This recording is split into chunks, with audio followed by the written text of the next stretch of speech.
They say history changes in a heartbeat, but on the morning of September 11th, 2001, it changed in 2 burning seconds. At 8:46 a.m., a Boeing 767 loaded with jet fuel and silence smashed into the North Tower of the World Trade Center. At first, the news reports were confused. A possible explosion? A small private aircraft, maybe. No one understood what they were seeing. And then, 17 minutes later, a second plane cut through the South Tower. This time, it was clear. This wasn't an accident. This was war. On live television. People ran, cried, collapsed. Others stared up at the sky, frozen. You can still hear the recordings, the fire alarms ringing, the breathless 911 calls, a man's voice whispering, "I'm on the 105th floor, we can't get out." And yet, in the middle of that fire, chaos, and smoke, something else was happening. Something that wasn't caught by cameras. Something no one in the crowd could see. Because the story didn't start here, and it wouldn't end here either.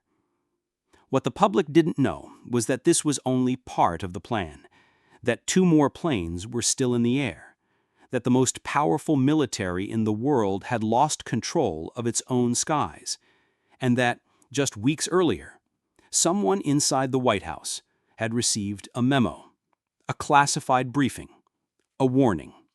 The title? Bin Laden Determined to Strike in U.S. That memo would later vanish into a sea of excuses, delayed meetings, missed connections, silence that cost lives. You see, history doesn't always announce itself with parades or pageantry. Sometimes it arrives in ordinary packaging. A Tuesday, a plane ticket, a man boarding without luggage. And by the time the first tower burned, by the time the second fell, it was already too late. Some call it the deadliest terrorist attack in history, but others, especially those who lost someone that day, call it something else.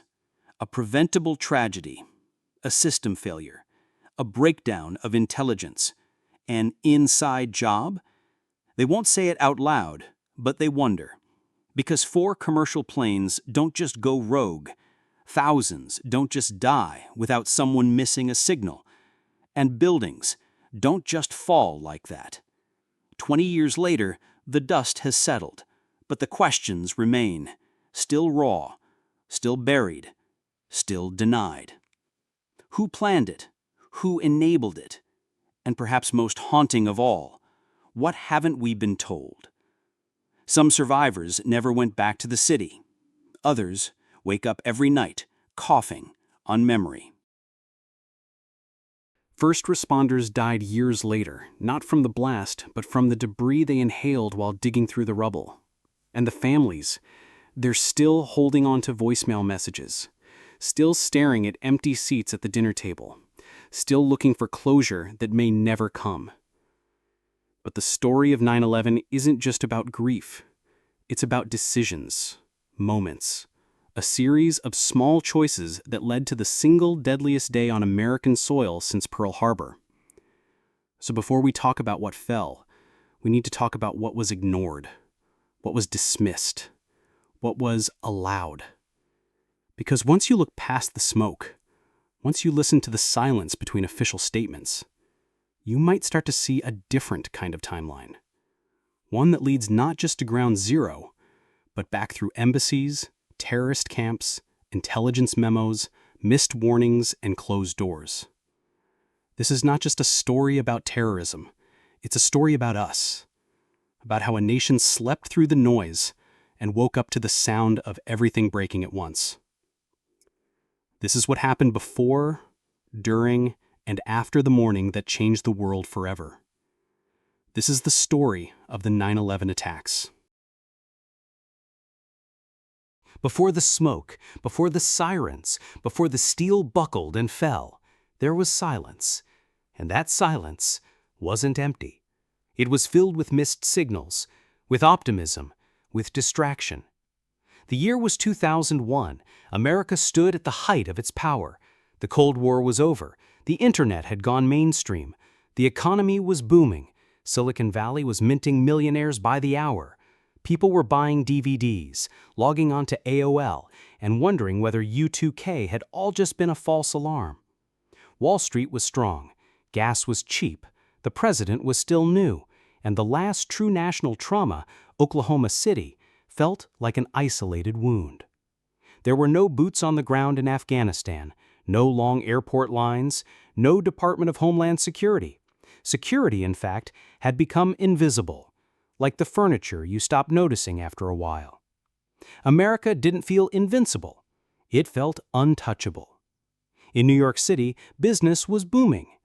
The Twin Towers stood like exclamation points at the bottom of Manhattan, symbols of global commerce, ambition, and glass-windowed pride. People worked 90-hour weeks. Stockbrokers, legal aides, immigrants, janitors, architects, delivery men, and every weekday morning, tens of thousands of them filled those towers, along with tourists who took the elevator up just for the view. There was no reason to suspect that someone somewhere had been studying their routines, timing them, testing weaknesses, waiting. In the public consciousness, terrorism was something that happened over there, in embassies, in war zones, in unstable corners of the world. The word Al-Qaeda wasn't part of casual conversation. Bin Laden was a name known only to intelligence insiders or foreign policy wonks. To most Americans, it sounded like a foreign headline, something happening far away. But there had been signs, flickers of something larger. In 1993, a truck bomb detonated in the basement of the very same Twin Towers. 6 were killed, over 1,000 injured, but the towers held. The plot was quickly forgotten. 2 years later, in 1995, a plot was uncovered in the Philippines to hijack multiple airliners and crash them into U.S. targets, including the CIA headquarters. It was dismissed as too ambitious, too fantastical, something no one would dare attempt. In 1998, U.S. embassies in Kenya and Tanzania were bombed simultaneously. Over 200 killed, thousands wounded. That attack was claimed by Al-Qaeda. In 2000, the USS Cole was bombed while refueling in Yemen.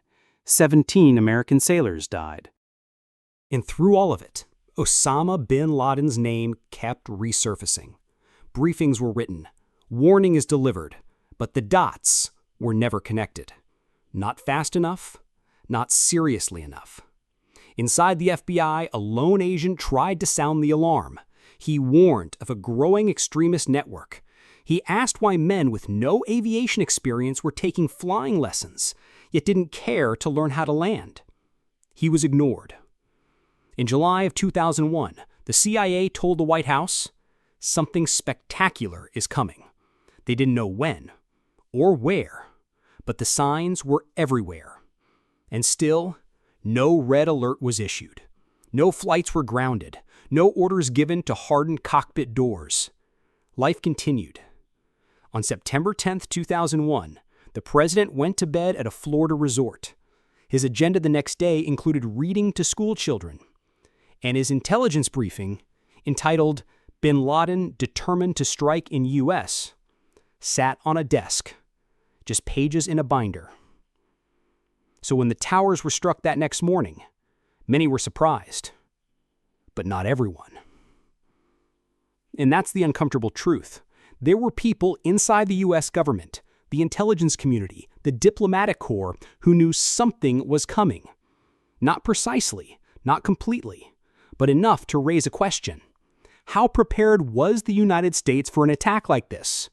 Or did it underestimate the real threat altogether? In hindsight, there are memos that read like prophecy. FBI cables flagged with urgency. CIA intercepts dripping with danger. But one name appeared again and again. On classified reports, briefings, blacklists, spoken in meetings, whispered in diplomatic cables. A name that carried a chilling weight, but was still dismissed by too many as a distant problem. Bin Laden. One name, one network, one mission. And still, no one saw what was coming. Until it was already here. At 8:45 a.m., the sky over New York was postcard blue. At 8:46, it turned to fire. No one heard it coming. Not the air traffic controllers, not the commuters stepping off the subway, not the secretaries pouring their morning coffee on the 93rd floor. There was no siren, no countdown, no final warning, just the roar of jet engines. And then, a tear in the sky. American Airlines Flight 11, traveling at over 400 miles per hour, slammed into the North Tower of the World Trade Center between the 93rd and 99th floors. It carried 92 souls. Every one of them lost instantly. Inside the tower, it was chaos. Windows blew out, steel fractured, elevator shafts turned into chimneys of flame. The impact severed all 3 stairwells, trapping hundreds above the point of impact. They were alive, but they had nowhere to go. Below in Lower Manhattan, the shock rippled through the streets. Office workers stared upward in disbelief. Phones started ringing in newsrooms. Smoke poured out of the tower like black ink bleeding into water. On television, anchors scrambled for answers. We're getting reports of a plane crash, possibly a small aircraft, maybe a tragic accident. No one was thinking terrorism. Not yet. But inside the North Tower, the reality was already sinking in. There were people on those upper floors.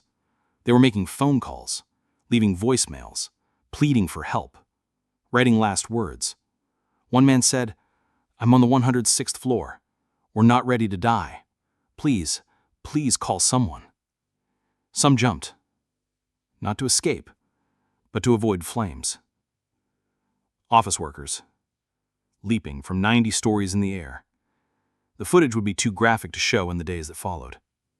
But it happened. And it happened again. And again. A silent freefall that said everything words could not. First responders arrived within minutes. Firefighters rushed into the building without hesitation, carrying 80 pounds of gear, climbing stairwell after stairwell, floor by floor, into the burning core. They didn't know what caused the explosion. They didn't know the tower was compromised. They only knew one thing.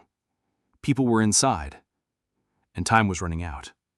And still, despite the fire, despite the black smoke rising above the skyline, most believed this was some freak accident, a disaster, a terrible mistake. No one could have imagined that a second plane was already in the air, already locked onto its target, already minutes away. And in that gap, between the first impact and the second strike, America still had a chance to think this was just a nightmare, still had time to breathe. But that time was about to run out. Because United Airlines Flight 175 was less than 70 miles from New York, descending. The second plane wasn't a coincidence. It was confirmation. And what it confirmed would shatter everything. At 9:02 a.m., the world was still unsure. Smoke poured from the North Tower. Sirens echoed through Lower Manhattan. Television anchors speculated. Witnesses looked up, still searching for answers. Some thought it was a tragic accident. Others, a malfunction. But even then, there were those who knew that this wasn't over. At 9:03 a.m., the second plane came into view. United Airlines Flight 175, a Boeing 767 with 65 people on board, descended low over the Hudson River. It banked left, tilted its wings, and, without hesitation, struck the South Tower of the World Trade Center at over 500 miles per hour. The impact tore through floors 77 to 85. A fireball erupted from the building's east side. Glass shattered, steel bent. This was no accident. The second strike confirmed it. This was intentional, coordinated, an act of war. In that moment, a new era began. The footage aired live. Viewers across the world watched it happen in real time. Some screamed. Others went silent. In newsrooms, disbelief turned to urgency. In the streets, panic spread. Crowds ran from the towers as debris rained down. The smell of burning jet fuel filled the air. And above them, people waved jackets, tablecloths, anything white, trying to signal for help from shattered windows. They were trapped. There was no way down. The elevators were gone. The stairwells, destroyed or filled with smoke. Inside the South Tower, calls began pouring in. Voices, calm at first, then strained. Some asked for evacuation instructions. Others left messages knowing they wouldn't be heard in time. In one call, a man simply said, "Tell my children I love them." Firefighters continued to ascend the stairwells of the North Tower. Now they knew there was a second impact. Now they knew it was a larger attack. But they kept going. Step after step, floor after floor, into fire and into history. Across the river in New Jersey, people stopped their cars on the freeway. They got out and watched as the towers burned. In Washington, D.C., alarms were going off. The White House, Capitol, and Pentagon entered lockdown. No one knew how many more planes were in the sky or where they were headed. Air traffic control began grounding all flights, but 2 commercial jets remained unaccounted for: American Airlines Flight 77 and United Airlines Flight 93. And one of them was already closing in on the Pentagon. The question wasn't if there would be another target. It was when and how far the attackers were willing to go. At 9:20 a.m., the FAA issued a national ground stop. No more takeoffs.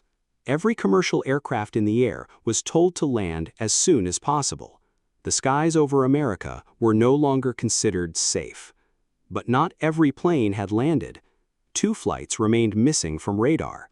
One of them, American Airlines Flight 77, had taken off from Washington Dulles Airport at 8:20 a.m., bound for Los Angeles. It never made it past Ohio. At 8:54, the plane made an abrupt U-turn. It then began flying low, fast, and directly back toward the nation's capital. At 9:32, air traffic controllers reported an unidentified aircraft heading straight for Washington, D.C. The Capitol building and White House were quickly evacuated. There were no fighter jets in place, no missile defense system.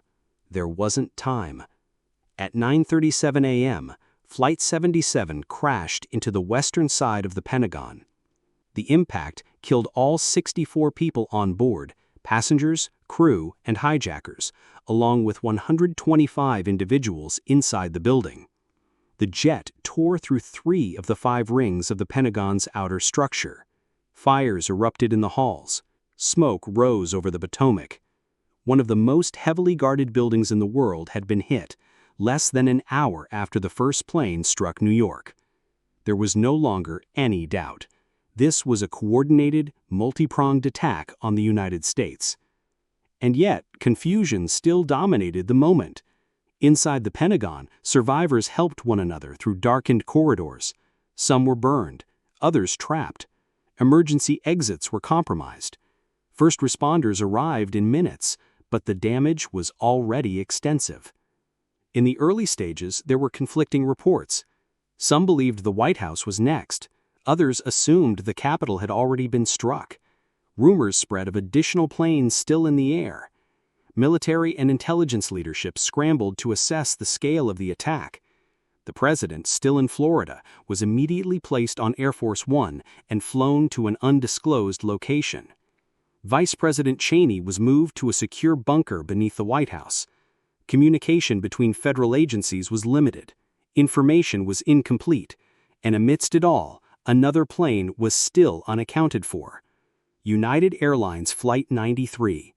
It had taken off from Newark, New Jersey just before 8 a.m., bound for San Francisco, and by 9:40 it was no longer responding to air traffic control. No one knew exactly where it was headed, but the assumption was clear: Washington, D.C., another target, another blow. And in the skies over Pennsylvania, something unexpected happened. Something that would alter the course of that flight and prevent an even greater tragedy. Because aboard Flight 93, the passengers knew. They had heard the news. They understood what was coming, and they decided not to wait for help. At 9:28 a.m., United Airlines Flight 93 made a sudden drop in altitude. The cockpit microphone picked up sounds of shouting, struggling, then silence. The flight had been hijacked. There were 44 people on board, 33 passengers, 7 crew members, and 4 hijackers. The plane had departed Newark at 8:42 a.m., already delayed. Its intended destination was San Francisco. It never made it past Ohio. By the time Flight 93 was hijacked, the passengers were no longer in the dark. They had phones. They used them. Using the seatback airphones and cell signals from cruising altitude, several passengers called their families. What they learned was devastating. They were not part of a negotiation. They were part of an operation.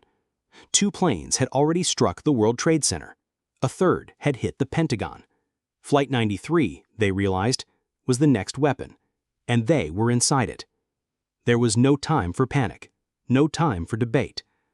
Passenger Tom Burnett called his wife Dina. He told her about the hijacking. She told him what was unfolding in New York.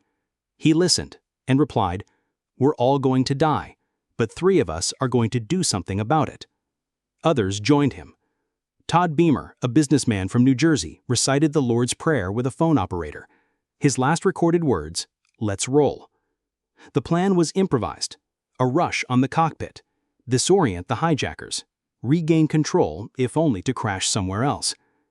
The final moments of Flight 93 remain partly unknown, but what is known is this. At 10:03 a.m., the plane nosedived into a field in Shanksville, Pennsylvania. It disintegrated on impact. There were no survivors. But the intended target was never reached. Experts believe the hijackers had turned the plane around and were headed for Washington, D.C., likely targeting either the U.S. Capitol or the White House. The passengers' actions prevented that outcome. They made the decision to bring the plane down before it could be used again. Their sacrifice was immediate, final, deliberate, and it likely saved hundreds, if not thousands, of lives on the ground. The crater in Shanksville was deep, but the message it left behind was unmistakable. Even in the midst of terror, in the final minutes of life, ordinary people had chosen resistance over submission. They couldn't stop the attack, but they stopped that part of it. And in doing so, they forced the country to pause, even for a moment, and realize that heroism doesn't always come from uniforms. Sometimes, it comes from Seat 11C. By 10:03 a.m., the attacks were over. The destruction was not, nor was the fear, or the confusion. Because within the next half hour, 2 skyscrapers that had stood for nearly 30 years would collapse into dust. At 9:59 a.m., the South Tower fell. It had been burning for just 56 minutes. 80 floors collapsed in less than 10 seconds. There was no final alarm, no countdown, no structural warning visible to the crowd below. What stood as one of the tallest buildings in the world, 1,362 feet, had become a mountain of ash, smoke, and silence. For a moment, people didn't understand what they were seeing. The sound was not an explosion. It was a roar, like the earth itself was exhaling. In the streets, a dust cloud surged through Manhattan. People ran blind, covered their mouths, stumbled through darkness in daylight. First responders near the base were swallowed whole. Some never emerged. Across the river, the skyline had changed in real time. And inside the North Tower, those who remained didn't yet know what had happened. There were still hundreds trapped in the upper floors. Some continued making phone calls. Others tried to descend stairwells that had become blocked by rubble. They heard the collapse, they felt the vibrations, but there was no context, no information. They didn't know the building next to them was gone. Firefighters continued climbing. Radio traffic captured it all. We're on the 78th floor, heavy smoke, trying to reach trapped civilians. They kept going up. And then, at 10:28 a.m., the North Tower began to fall. The antenna wavered. Then the upper floors gave way, and in a controlled, vertical collapse, the building disintegrated downward, floor by floor. It had stood for 28 years. It fell in 11 seconds. Debris shot into nearby buildings. Steel beams crashed into neighboring streets. Glass rained down. And then, only dust. Inside the towers were office workers, janitors, executives, first responders, people from over 90 countries. Mothers, fathers, sons, daughters. Some were known by name, others never identified. In the aftermath, what remained was a smoldering crater, what would soon be called Ground Zero. The towers were gone. Nearly 3,000 lives had been lost. Hundreds more were missing. And the air in Manhattan, thick with particles and pain, remained unbreathable for weeks. Rescue efforts began immediately. Firefighters, EMTs, construction workers, many digging with their hands, looking for survivors, finding few. A temporary morgue was established nearby. Photographs of the missing were taped to walls and fences. Faces, names, smiles. Some were last seen in elevators. Some never made it out of the stairwells. Others were never found at all. In the aftermath, something else began to take shape.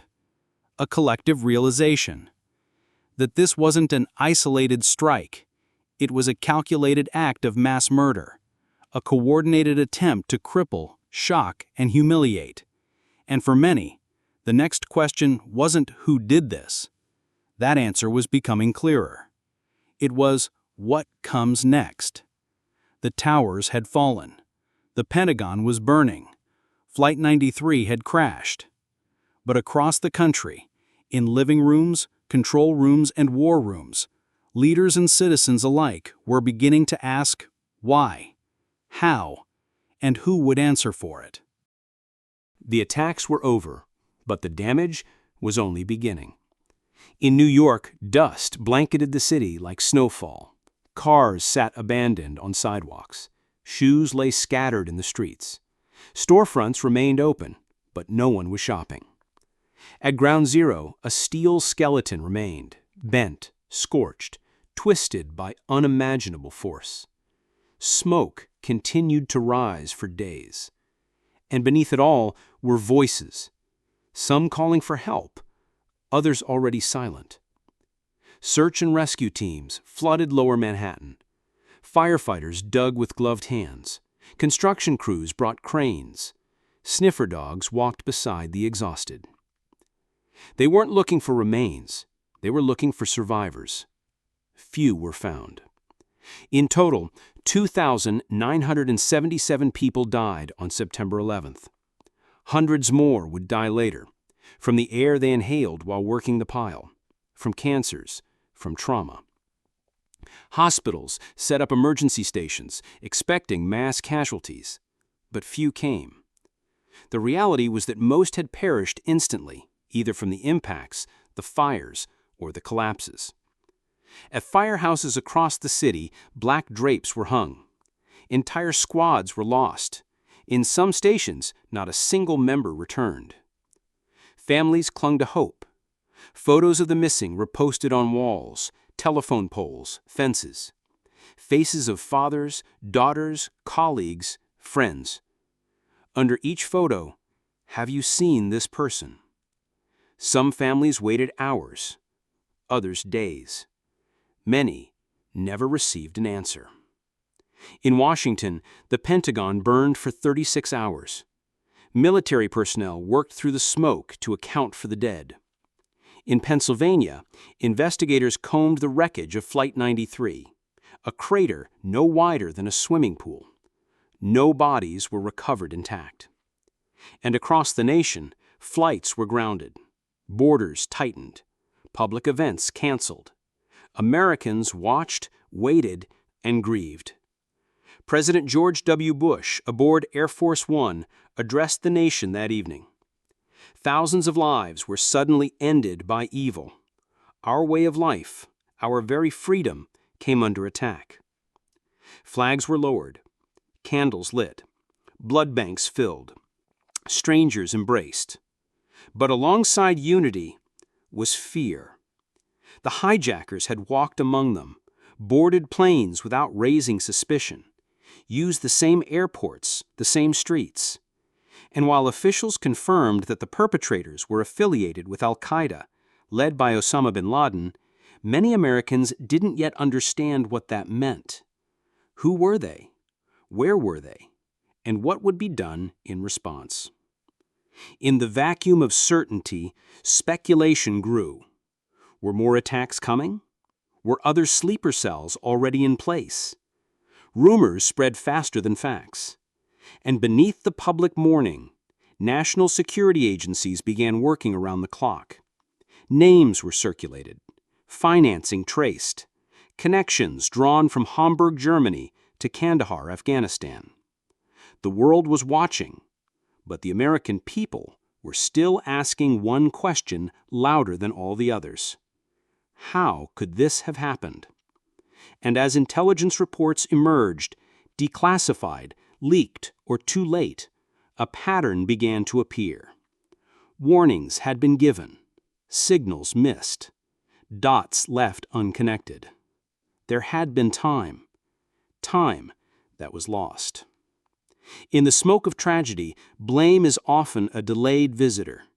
But already inside the agencies and offices sworn to protect the country, there were whispers of failure, of warnings ignored, of something preventable. And a name, the same name that had been mentioned before the attacks, began surfacing again: Bin Laden. In the days after September 11, 2001, the language changed. Grief turned into policy, loss became strategy, and mourning was replaced by something else: resolve. President George W. Bush stood before a joint session of Congress on September 20th, just 9 days after the attacks.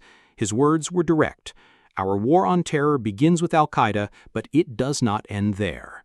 The message was clear. Retaliation was not optional, it was imminent. Within weeks, American intelligence had confirmed what many suspected. The attacks were planned from Afghanistan by Osama bin Laden and executed by operatives trained under the protection of the Taliban regime.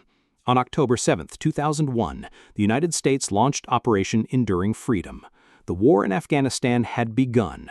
Cruise missiles and airstrikes targeted Taliban infrastructure.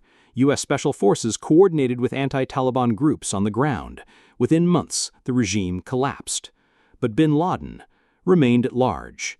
The mission was no longer just about finding one man. It became about eliminating a threat, disrupting networks, removing regimes that were seen as enablers. And with that objective, the war began to expand. In the months and years that followed, the term war on terror became a global doctrine. It reshaped foreign policy, rewired intelligence operations, and redrew the map of American military presence. At home, the changes were just as immediate. On October 26th, Congress passed the Patriot Act. It granted sweeping powers to law enforcement and intelligence agencies. Surveillance increased, detentions expanded, and the borders tightened. A new agency was born, the Department of Homeland Security, tasked with protecting the nation from further attacks. Airport security transformed overnight. Air marshals were added, cockpit doors reinforced. Travel, once routine, now came with new rituals, scanners, questions, restrictions. The nation remained on edge. Anthrax letters appeared in newsrooms and congressional offices. False alarms became routine. Suspicion replaced certainty. And in March 2003, less than 2 years after 9/11, the United States invaded Iraq. The rationale? Weapons of mass destruction, connections to terrorism. But as time passed, neither was proven, and a second war began, based on intelligence that would later be discredited. The wars in Afghanistan and Iraq became the longest in American history.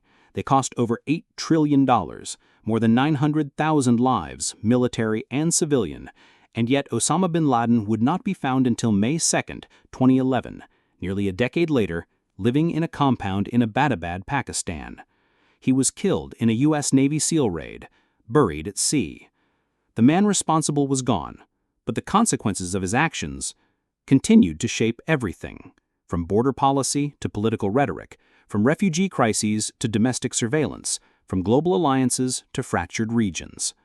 The war that followed 9/11 was not just fought with weapons. It was fought with laws, with fear, with ideology, and in the process, America's image, both at home and abroad, shifted. Some viewed it as strength, others as overreach. But few would deny that the world, post 9/11, had become a different place. The towers had fallen, the enemy had been identified, the wars had begun. But what remained was the memory, the questions, and the aftermath, still unfolding. In the years since September 11, 2001, time has moved forward, but the memory has not. Every year on the anniversary, the names are read aloud, one by one. Thousands of them, some short, some long, none forgotten. They are spoken in the order they were taken, from both towers, from the Pentagon, from the quiet field in Pennsylvania. At Ground Zero, a memorial now sits where the Twin Towers once stood. Two reflecting pools, etched with names, descend into silence. A museum beneath them holds shoes, phones, melted steel, voicemail recordings, and stories that still stop people mid-step. The Pentagon has a memorial too. So does Shanksville. And across America, towns and cities carry pieces of wreckage as reminders. Twisted beams, fragments of Flight 93, names on park benches and classroom walls. For those who lost someone, time doesn't feel like progress. It feels like distance. Children born in the months after the attack are now adults. Many of them never knew the world before TSA lines and Amber Alerts, before war became constant background noise. They didn't watch the second plane hit, but they live in its shadow. For many, 9/11 is history. But for others, it is still an open wound, still a moment that replays, uninvited, in the early hours of the morning. First responders continue to die from illnesses traced back to the toxic air they inhaled in 2001. Some were never recognized in time. Others are only now receiving care.